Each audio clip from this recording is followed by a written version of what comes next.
The third element for our criminal offenses involves concurrence, and concurrence is not necessarily an element by itself. What it means for crimes is that the first two, the actus reus and the mens rea, come together in time and space, or they occur at the same time. So we would say that somebody who acts intentionally has a conscious objective at the time he engages voluntarily in the conduct.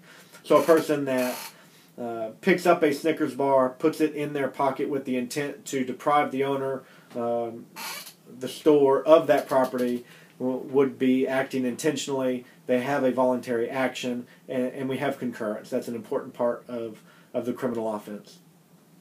If you cannot prove concurrence, if you cannot prove that at the time of the action, or at the time the guilty act was committed, that the person did so with a culpable mental state, then you either have some lesser crime, or you have some sort of just general accident, typically, which is not criminal.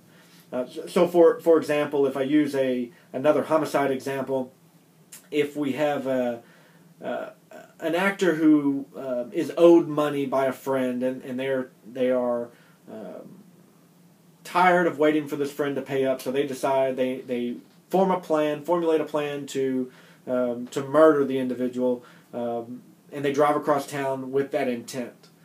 They're intending to go to the person's house, but on the way, as they go through an intersection, a car pulls out in front of them against the red, and our actor crashes into the vehicle. Unbeknownst to our actor, the person who was driving the car that ran the red light turns out to be the person, or the potential victim, he was seeking to murder.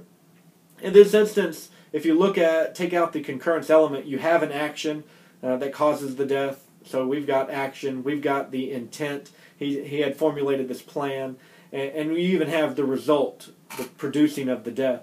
But for this example, and we use it as a hypothetical only, we don't have them at the same time, the action and the mens rea. So the actus reus and mens rea aren't concurrent. They don't happen at the same time. So when you produce the death, you intended to do it, doesn't exist in this hypothetical. So that element would be lacking.